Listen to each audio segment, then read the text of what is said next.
Λοιπόν, αυτό είναι το σπίτι που σας έλεγα. Ρε, είσαι σίγουρος ότι δεν υπάρχει τίποτα? De facto. Καλά ρε.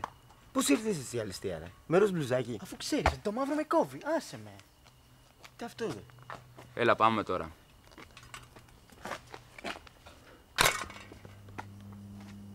Κάτσε. Ω! Σε παρακαλώ, βοήθησε με.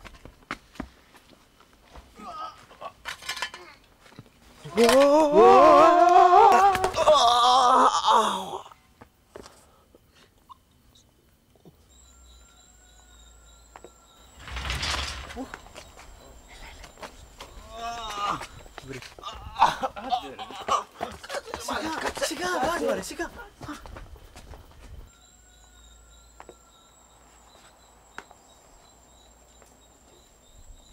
Βρισκόμαστε στην οικία του μάγειρα Λάκη Πάπα.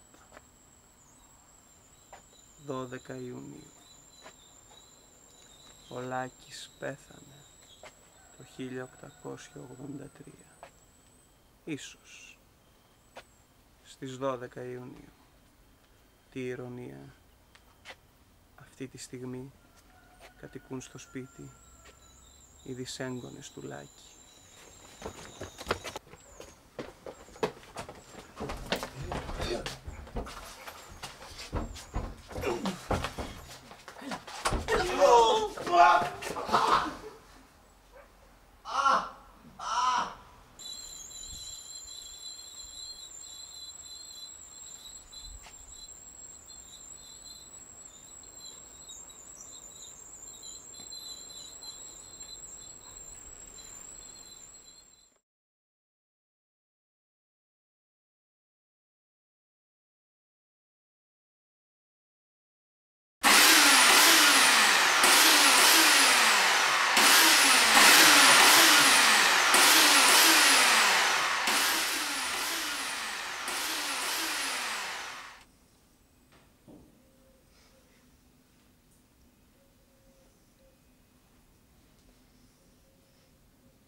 Μπάλα.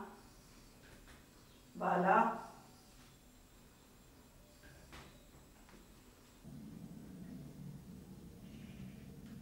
Μου τελείωσε το αίμα, αλλά βλέπω ήρθε καινούριο.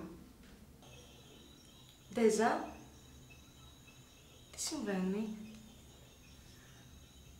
Έχεις καταντήσει αιμολική. Με εκνεύρισες. Δεν έχει φαγητό σήμερα.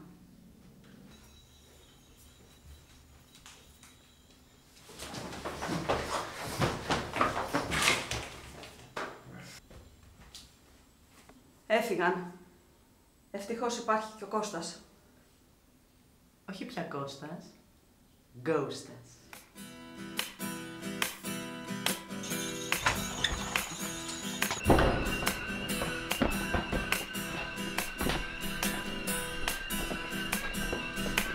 Είναι κρίμα να κάθεσαι μόνη το βράδυ αυτό,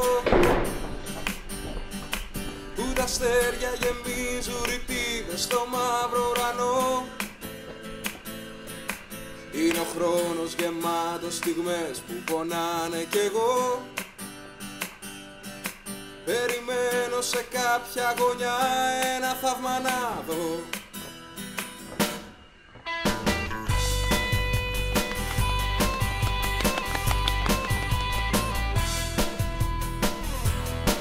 Είναι αλήθεια γεμάτη χιλιάδες αυταπάτες μικρές,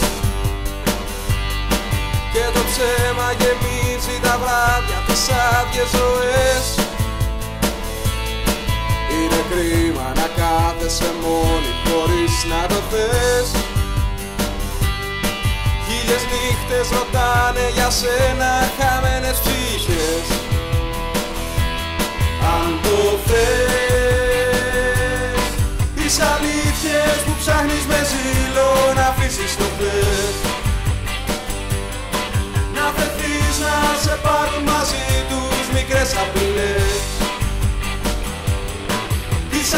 αλήθειες που ψάχνεις με ζήλο να αφήσεις το χθες. Να βρεθείς να σε πάρουν μαζί τους μικρές απειλές.